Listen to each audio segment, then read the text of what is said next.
पक्ष उभर कर रख दिए जाते हैं, उस ध्रुवीकरण को नामवर जी पसंद नहीं करते, क्योंकि नामवर जी स्पष्ट मानते थे कि ध्रुवीकरण एक अलग मसला है और नूरा कुश्ती अलग मसला है। हर चीज को आप ध्रुवीकरण नहीं कह सकते।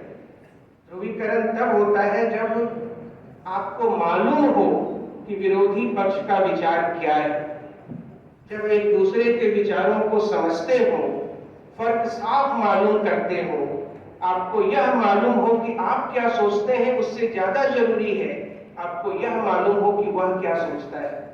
और जब इस तरह का फर्क होता है तब संवाद की संभावना बनती है। नूरा कुश्ती में संवाद नहीं होता, क्योंकि हम वहां दूसरों को समझते ही नहीं। तो जो हिंदी आलोचना में एक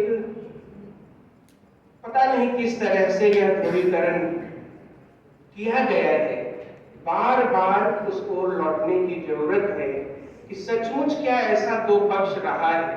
अभी विनोद जी बैठे हैं, एक प्रसंग उनके साथ था, वह यहाँ कहने की जरूरत नहीं है, पर वही कहूंगा कि करीब आ तेरी आंखों से देख लो खुद को, बहुत दिनों से कोई आईना नहीं देखा। इस तरह के जो विमर्श आते हैं बार बार, वो हम सब लोगों को स्वयं अपना ही मूल्यांकन करने, अपने ही आत्मनिरीक्षण की ओर प्रवृत्त करने में बहुत उपयोगी है।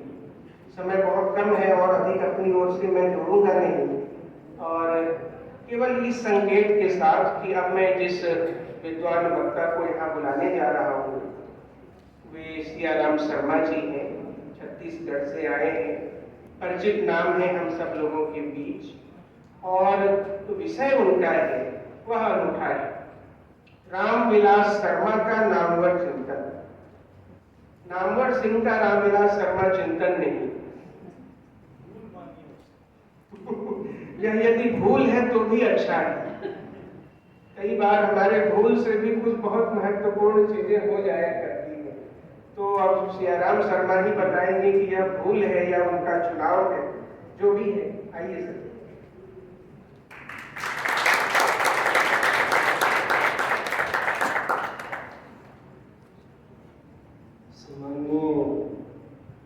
श्री अवधेश प्रधान जी, डॉक्टर रमेश प्रताप जी, प्रभात कुमार जी, सभा कक्ष में उपस्थित विद्वज्जन और प्रिय छात्र छात्राओं,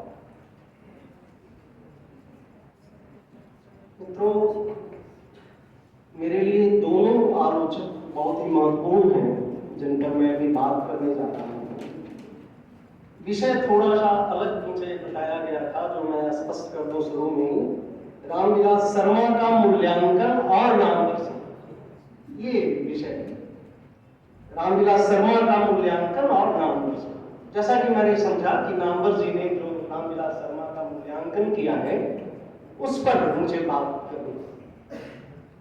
जैसा कि मैंने कहा मित्रों कि ये दोनों आलोचक मेरे लिए बहुत महत्वपूर्ण हैं, क्योंकि नामवर जी से हमेशा मैं वह आलोचना की पद्धति सीखता हूं कि रचना के भीतर कैसे प्रवेश किया जाता है, रचना के दबे छुपे अर्थ को कैसे उद्घाटित किया जाता है, और किस तरह से किसी रचना के सौंदर्य को उद्घाटित करने की कोशिश की जाती है।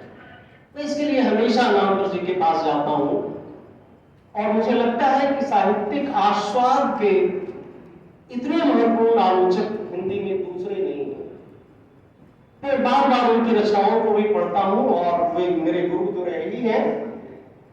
दूसरी तरफ रामविलास शर्मा ने एक तरह से समस्त हिंदी साहित्य और उसकी परंपरा की हमें मुकम्मल समझ दी, और उस समझ का विस्तार जो हुआ है हमारा, हम जो कुछ भी हिंदी साहित्य के बारे में नई समझ लेकर आए हैं, वो नई समझ को विकसित करने में रामविलास शर्मा का अप्रतिम योगदान है। तो मेरे लिए दोनों आलोचक बहुत महत्वपूर्ण हैं, और हिंदी की आलोचना जो विकसित हुई है वो दोनों के वाद विवाद संवाद के क्रम में भी विकसित हुई है, और उससे दोनों की आलोचना की खूबियों और खामियों को भी समझने में मदद मिलती है। जी की पुस्तक का बहुत ही महत्वपूर्ण पुस्तक का नाम है वाद विवाद और संवाद। मुझे लगता है कि वो मार्क्सवाद की परंपरा में वो रचना थी जिसके बारे में कहा जाता है कि थीसिस, एंटीथेसिस और सिंथेसिस, जो मार्क्सवाद की थ्योरी को उद्घाटित करने का सबसे बेहतर एक तरह से शब्द है। मुझे लगता है कि उसी परंपरा में हिंदी आलोचना का विकास वाद विवाद संवाद की दृष्टि से इन दोनों आलोचकों के भीतर हुआ। मित्रों, नामवर जी ने रामविलास शर्मा को लेकर के 3 महत्वपूर्ण लेख लिखे। हजारी प्रसाद द्विवेदी को लेकर के, आचार्य रामचंद्र शुक्ल को लेकर के, मुक्तिबोध को लेकर के, नई कविता को लेकर के, दोनों के बीच में क्या वाद विवाद है, मैं इस पर अभी उन सारे विवाद में जाने की कोशिश नहीं करूंगा। मेरा उद्देश्य सिर्फ यह है कि नामवर जी ने जो रामविलास शर्मा का मूल्यांकन किया, उस मूल्यांकन की क्या खूबियां हैं और कुछ क्या खामियां। और इस दृष्टि से 3 महत्वपूर्ण लेख नामवर जी के हैं। जो एक उन्होंने 1982 में लिखा था, केवल जलती मसाल, और इसमें उन्होंने रामविलास शर्मा के महत्व को पूरी तरह से उद्घाटित करने की कोशिश की थी। और दूसरा लेख उन्होंने 1983 में, जो उनका व्याख्यान है वस्तुतः भोपाल में, जो बाद में वो छप करके आया, उसमें एक तरह से रामविलास शर्मा के महत्व को समझने की कोशिश की। हिंदी के हित का अभिमान वह, दान वह, 1983 का लेख है। और तीसरा लेख जो है वो 2001 का है, इतिहास की सब साधना, 2001 में, जो एक तरह से रामविलास शर्मा को पूरी तरह से ध्वस्त करने की कोशिश है। ये 3 लेख हैं और इन तीनों लेखों के संदर्भ में मैं अपनी बात करूं। पहले दोनों लेख पर मैं थोड़ी थोड़ी बात करूंगा, तीसरे लेख पर थोड़ा सा विस्तार से मैं बात करूंगा। नामवर जी ने कहा कि जो रामविलास शर्मा है वो एक तरह से संघर्ष और साधना के अप्रतिम आलोचक हिंदी के हैं और वे प्रगतिशील आलोचना के अग्रदूत हैं। और उन्होंने कहा कि वे हिंदी जाति के प्रतिनिधि आलोचक हैं। ये 3 सूत्र हैं और ये तीनों सूत्र बहुत महत्वपूर्ण हैं जिससे वे रामविलास शर्मा के महत्व को उद्घाटित करते हैं। वे ये भी बताते हैं कि उनके चिंतन के केंद्र में जो है वह 1857 है।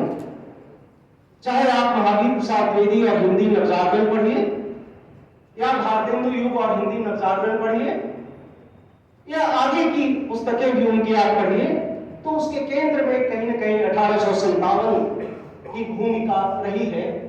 और हम सब लोगों को मालूम है कि 1857 पर उन्होंने 1857 की राज्य क्रांति बहुत ही महत्वपूर्ण पुस्तक लिखी, जो तमाम इतिहासकारों से, जो इतिहासकार ये मानकर चलते थे कि 1857 एक गदर था, उसको प्रथम स्वाधीनता संग्राम घोषित करने में, उसे प्रमाणित करने में रामविलास शर्मा की बहुत महत्वपूर्ण भूमिका है।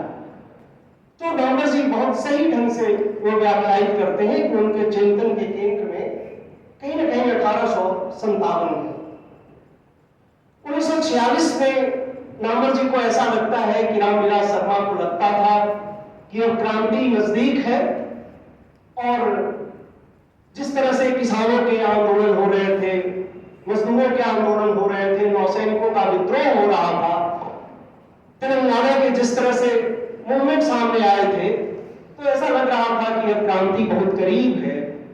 लेकिन उसके बाद विफलता प्राप्त होती है उस क्रांति की आहट की, और उसको लेकर के वो कहते हैं कि रामविलास जी में एक पस्ती का माहौल आता है, एक निराशा का माहौल आता है। और जिस तरह से वो तुलना करते हैं कि 1848 में जैसे मार्क्स निराश होकर के वो 16वीं सदी के किसान क्रांति का आगमन करने लगे थे, उसी तरह से 1945-46 की विफलता के बारे में सोच करके फिर से वो एक तरह से जो किसान क्रांति थी हिंदुस्तान की 1857 की, उसकी तरफ लौटते हैं। दूसरा एक और सूत्र वो उससे निकालते हैं 1857 से कि 1848 की विफलता के बाद कार्ल मार्क्स एक तरह से वो ब्रिटिश म्यूजियम में लौट जाते हैं, पढ़ने लिखने में पूरा का पूरा ध्यान लगाते हैं, और नामवर जी कहते हैं कि रामविलास शर्मा भी प्रगतिशील आंदोलन को छोड़ करके उसके नेतृत्व से एक तरह से त्याग करके और वो एक तरह से लिखने पढ़ने की साधना में लग जाते हैं। सबसे बड़ी बात है कि नामवर जी ने इस लेख में ये प्रमाणित किया कि उन्होंने हिंदी के अपने नवजागरण की खोज की, क्योंकि इसके पहले तमाम इतिहास की किताबों में जब हम लोग पढ़ते थे तो बंगाल के नवजागरण से शुरू होता था और उसके प्रभाव में हिंदी नवजागरण को देखा जाता था। ये रामविलास शर्मा का बृहद योगदान है कि उन्होंने लंबी परंपरा जो हमारी रही है, जो खास करके हिंदी की पत्र पत्रिकाओं में लेखकों के द्वारा जो लिखा गया समझा गया, उसके माध्यम से एक तरह से हिंदी नवजागरण की उन्होंने नई खोज की और वो हिंदी जाति के सामने उन्होंने रखा। मुझे लगता है कि यह उनका बहुत ही महत्वपूर्ण काम था। नामवर जी ने इसमें एक और उनकी किताब का जिक्र किया है जिसके बारे में कहा जाता है कि उन्होंने 10 साल लगाए। रामविलास शर्मा जैसा महत्वपूर्ण आलोचक, प्रखर आलोचक, उस समय का सबसे महत्वपूर्ण बौद्धिक व्यक्तित्व, अगर वे 10 साल सिर्फ भाषा के काम पर लगा रहा है तो कुछ लोगों को लगता है कि यह काम बहुत जरूरी नहीं था। लेकिन जिस तरह से 3 खंडों में उन्होंने भारत के प्राचीन भाषा परिवार और हिंदी नाम की किताब लिखी, वो बहुत ही अद्भुत किताब है जिसमें भारत के सभी भाषा परिवारों के बारे में, यहाँ तक कि यूरोपीय परिवारों के बारे में भी जिस तरह का विवेचन विश्लेषण जिस बृहद तौर पर किया है। नामवर जी आगे भी कहते हैं कि ये तो किताब ऐसी है जिसकी हिंदी में कोई समीक्षा करने वाला भी नहीं।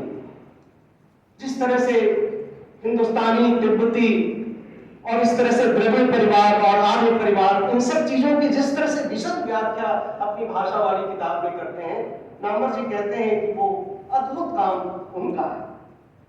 और सबसे महत्वपूर्ण काम जो उनका है वो है निराला की साहित्य साधना। मित्रों, मैं दावे के साथ कहता हूं कि मार्क्सवादी आलोचना का ज्यादातर विकास जो विश्व में हुआ वो एक तरह से उपन्यासों के संदर्भ में हुआ। जॉर्ज लुकास से लेकर के तमाम लोगों ने जो आलोचना पर मुख्य काम किए मार्क्सवादी आलोचना में, वो उपन्यासों को लेकर काम। कॉल्टन वगैरह ने कविता को लेकर के कुछ काम किए थे, लेकिन मुझे लगता है कि कविता और मार्क्सवादी सौंदर्य शास्त्र को लेकर के निराला की जिस तरह से आलोचना रामविलास शर्मा ने की है, मुझे लगता है कि हिंदी की वैश्विक मार्क्सवादी आलोचना में, कविता की आलोचना में, मुझे लगता है कि वो बहुत ही महत्वपूर्ण ग्रंथ है। मुझे लगता है कि शायद ये किताब अंग्रेजी में प्रकाशित होती तो शायद ये विश्व की महानतम पुस्तकों में से होती कविता की व्याख्या की दृष्टि से। तो नामवर जी इस किताब की भी प्रशंसा करते हैं। तो ये जो पहला काम था उनका, केवल जलती मसाल में जिस तरह से उन्होंने रामविलास शर्मा के महत्व को समझने की कोशिश की, वो बहुत ही महत्वपूर्ण लेख उनका था। दूसरा, जैसा कि मैंने कहा कि वह व्याख्यान था 1983 में भोपाल में दिया गया था, और उन्होंने उसमें सबसे पहला वाक्य ये कहा था कि वे सीमित अर्थों में, एक तरह से महावीर प्रसाद द्विवेदी के बारे में आचार्य शर्मा ने कहा था कि जो महावीर प्रसाद द्विवेदी हैं वे सीमित अर्थों में साहित्यकार नहीं। वहीं से उस वाक्य को उठाते हुए नामवर जी कहते हैं कि रामविलास शर्मा हिंदी के सीमित आलोचक नहीं, सिर्फ साहित्य की आलोचना में वो घूमते नहीं, वे पूरे इतिहास, संस्कृति सबकी यात्रा करते हैं, भारतीय अर्थव्यवस्था को भी समझने की कोशिश करते हैं। तो एक सीमित मामले में जिसको आज कहा जाता है संस्कृति समीक्षा, तो एक तरह से रामविलास जी ने शुरू से ही, आज संस्कृति समीक्षा शब्द काफी लोकप्रिय हुआ है, लेकिन उस समय रामविलास जी ने एक तरह से व्यापक सांस्कृतिक समीक्षा करने का जो काम किया उसकी उन्होंने प्रशंसा की। भाषा पर काम को लेकर के इसमें भी उन्होंने बात कही है। और दूसरी बात उन्होंने कही कि उन्होंने इतिहास पर बहुत बड़ा काम किया है। मित्रों, इतिहास में बहुत सारे लोग जो होते हैं, जो इतिहास ग्रस्त होते हैं, और बहुत सारे लोग इतिहास का इस्तेमाल करते हैं। आज बहुत सारे लोग इतिहास में जाते हैं क्योंकि सबसे उनका प्रिय इलाका जो है इतिहास है। जब भी कुछ समस्या आती है तो तुरंत इतिहास में चले जाते हैं। ये इतिहास की जो प्रवृत्ति है, ये शुतुरमुर्गी प्रवृत्ति कि वर्तमान के भय से अपना मुंह छुपाने के लिए आप इतिहास में जाते हैं। लेकिन ये चार ने बहुत पहले कहा था कि एक तरह से इतिहास वर्तमान की समस्याओं को समझने की दृष्टि से लिखा जाता है और उसकी दृष्टि हमेशा भविष्योन्मुख होती है। जो भविष्य को बढ़ना चाहता है वही इतिहास लिखता है। और इस तरह से रामविलास शर्मा ने जो इतिहास पर काम किए, इतिहास के कई कालखंडों पर जिस तरह से काम किया, भारत में अंग्रेजी राज और मार्क्सवाद पर जिस तरह से उन्होंने काम किया, मुझे लगता है कि वो काम बहुत काम का है। क्योंकि आज भी जो नव साम्राज्यवाद है उसका हम सामना कर रहे हैं। जब तक रामविलास जी की उस किताब को आप नहीं समझेंगे तब तक उस परंपरा में इस नव साम्राज्यवाद को समझने में भी आपको दिक्कत होगी। और इतिहास में काम किया तो ऐसा काम नहीं किया, उन्होंने बहुत कुछ मार्क्स के सिद्धांतों को में उन्होंने सुधार का काम भी किया।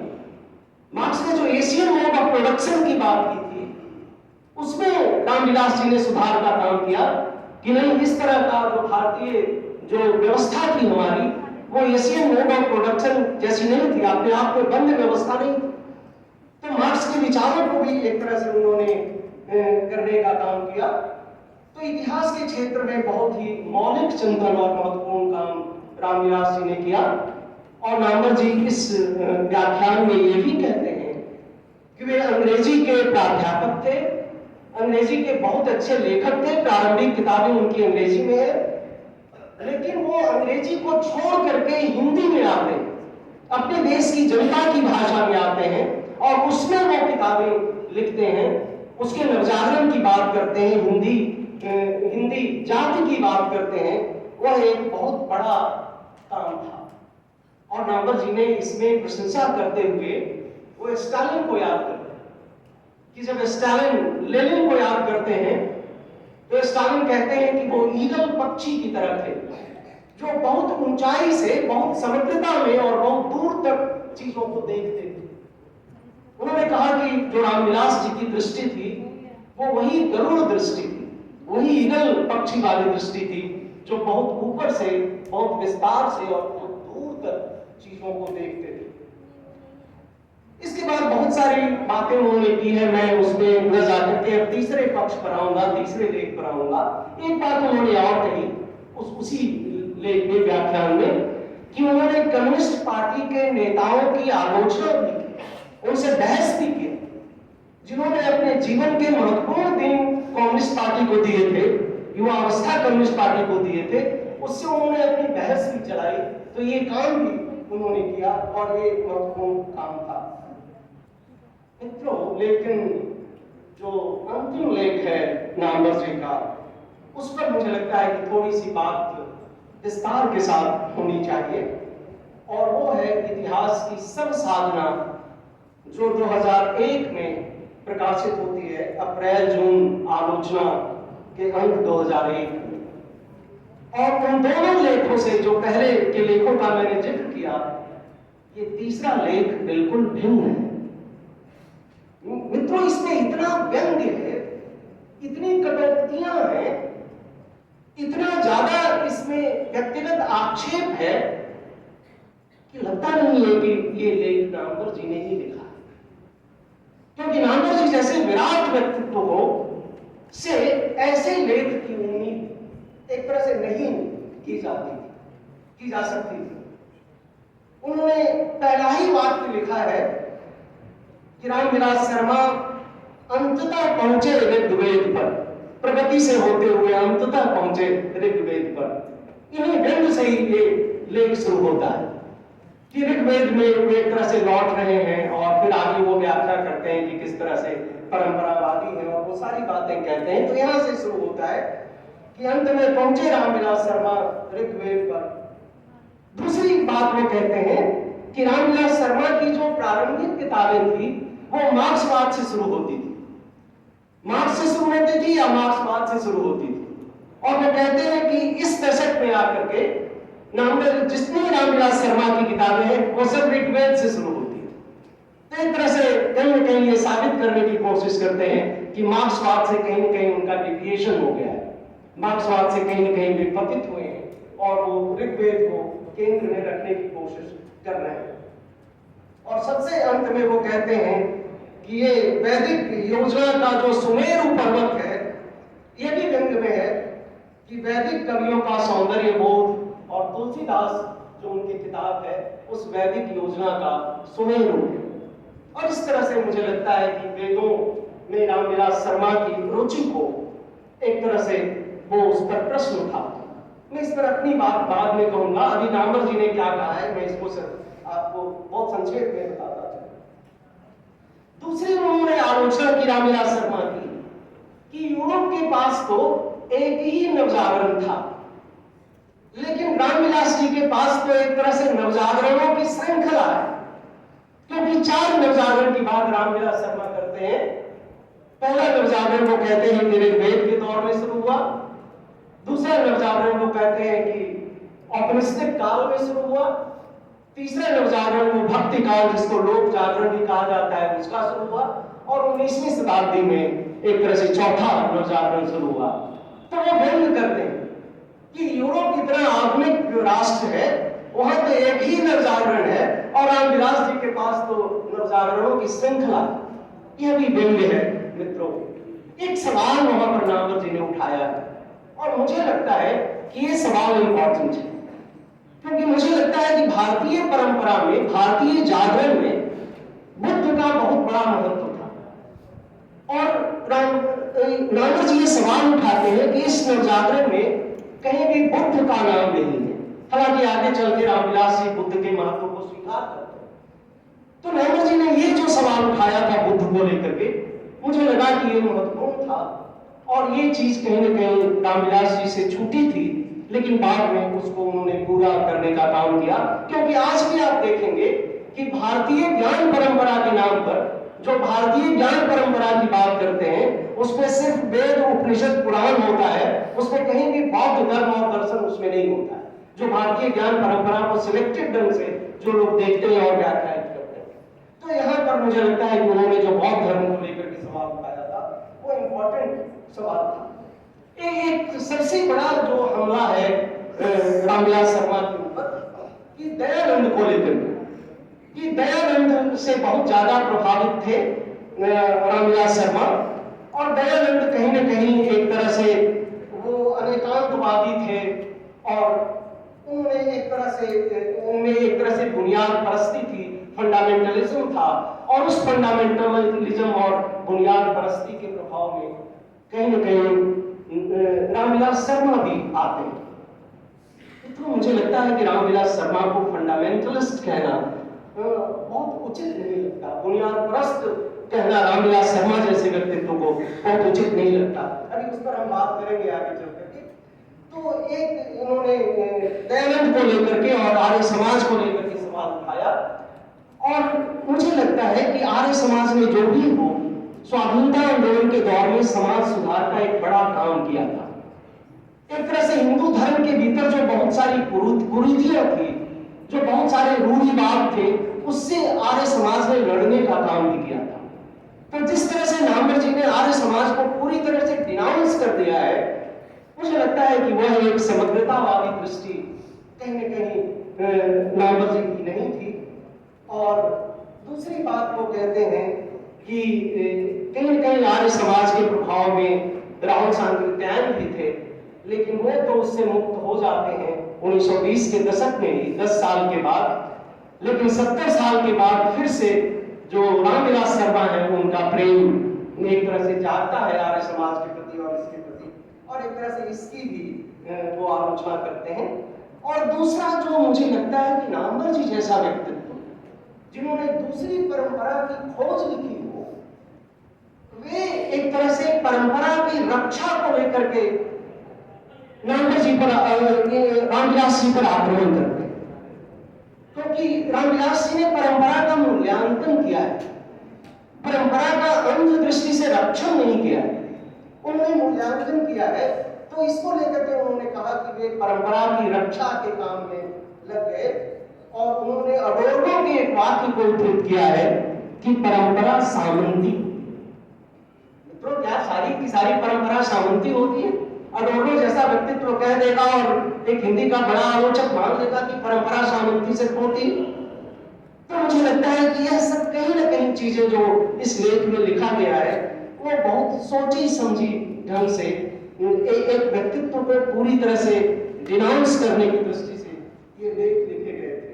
और आगे चल के वो भी लिखते हैं कि वो इतिहास नहीं पुराण लिखते हैं। और दूसरी बात वो कहते हैं कि ठीक है, वैदिक सभ्यता हमारी थी, लेकिन वैदिक सभ्यता अंत में कहीं न कहीं पराजित क्यों हुई, वो कहीं न कहीं कमजोर क्यों पड़ी। और उस बात की बात वो कहते हैं कि रामविलास शर्मा इसको स्वीकार करते हैं, वो कहीं न कहीं कमजोर तो पड़ी है। शायद समय हो गया है मेरा, तो 2-3 मिनट में मैं अपनी बात समेट लेता हूँ। तो उन्होंने कहा कि उसको आधे अधूरे मन से स्वीकार करते हैं और उस पर एक बहुत बड़ा व्यंग किया है उन्होंने कि एक तरह से रामविलास शर्मा अंग्रेजी राज और मार्क्सवाद पर एक तरह से हजारों पन्ने उन्होंने रंगने का काम किया भी कहीं न कहीं व्यंग है मित्रों। और वो कहते हैं कि ये सारी चीजें जो पिछड़ी, रामविलास जी इसका सारा का सारा दोष अंग्रेजों को, और अंग्रेजों को नवजागरण की भूमिका में अंग्रेजों के महत्व को स्वीकार नहीं करते। इसको लेकर के भी रामविलास जी की आलोचना वे करते हैं। एक दो बात कह करके मैं अपनी समाप्ति करूंगा अपनी बात। सबसे पहले ये कि जब वो उपनिषद की तरफ लौटते हैं रामविलास शर्मा, तो वो एक ऐतिहासिक द्वंद्वात्मक भौतिकवाद की दृष्टि लेकर जाते हैं। वो पुराणपंथी दृष्टि लेकर के उपनिषदों के वेदों के पास नहीं जाते। दूसरा, वेद उनके लिए धर्म ग्रंथ नहीं है, वो एक तरह से फिलोसफिकल और पोएटिक कृति है, एक तरह से काव्यात्मक रचना है और एक दार्शनिक रचना के रूप में रामविलास शर्मा उसके पास, वेदों के पास कहीं न कहीं जाते हैं। और मुझे लगता है कि सारी परंपरा का जिस तरह से मूल्यांकन किया है, जिस तरह से रामविलास शर्मा ने, वो कहीं न कहीं हजारी प्रसाद द्विवेदी भी उसकी स्वीकृति देते हैं कि हमारा देश नौसिखुआ देश नहीं है और ज्ञान विज्ञान का अथाह भंडार हमारे देश में। तो अगर इन खोहों से, इन चीजों से अगर कोई निकाल करके ला रहा है चीजें, तो आप उसकी इस तरह से आलोचना नहीं कर सकते। दूसरी बात, एक नामवर जी ये भी आरोप लगाते हैं कि रामविलास जी तो वहां तक चले जाते हैं कि यूरोप के नवजागरण में भी कहीं न कहीं हिंदुस्तान का योगदान रहा है। ऐसा नहीं, उसमें रामविलास जी ने सिर्फ ट्रेसेस की बात की कि जिस तरह से मार्क्स ने दो महत्वपूर्ण जो वहां के विचारक थे, प्रकृतिवाद पर जिस तरह से उन्होंने काम किया था, तो वे कहते हैं कि इनका कहीं न कहीं संबंध मिस्र से था और कहीं न कहीं ईरान से इसका संबंध था। और हम सभी लोग जानते हैं कि मिस्र और ईरान से हिंदुस्तान का पुराना संबंध रहा है। तो कहीं न कहीं हिंदुस्तानी दर्शन को वे जानते थे, इसकी बात सिर्फ उन्होंने की है। ये रामविलास शर्मा कहीं नहीं कह रहे हैं कि यूरोप का नवजागरण जो हुआ वो हिंदुस्तान के कारण हुआ। तो इस तरह से मित्रों, मुझे लगता है कि जिस तरह से आक्रमण किए गए इस पूरे लेख में रामविलास जी के ऊपर, उनकी मूर्ति को जिस तरह से ढालने की कोशिश की गई, मैं फिर कहूंगा कि वे नामवर जी जैसे बड़े आलोचक के लिए ये शोभा नहीं देता था। मुझे लगता है कि हिंदी जो पाठक वर्ग है, हिंदी जाति जो है, उसका विवेक बहुत उन्नत है। रामविलास शर्मा ने भी बहुत सारी आलोचनाएं ऐसी की हैं जो व्यक्तिगत, चाहे वो हजारी प्रसाद द्विवेदी को लेकर के हो, यशपाल को लेकर के हो या दूसरे लोगों को लेकर के हो, रामविलास शर्मा की उस आलोचना को भी हिंदी ने स्वीकार नहीं किया। और मुझे लगता है कि नामवर जी की भी इस आलोचना को कभी भी हिंदी समाज स्वीकार नहीं करेगा जो उन्होंने अपने तीसरे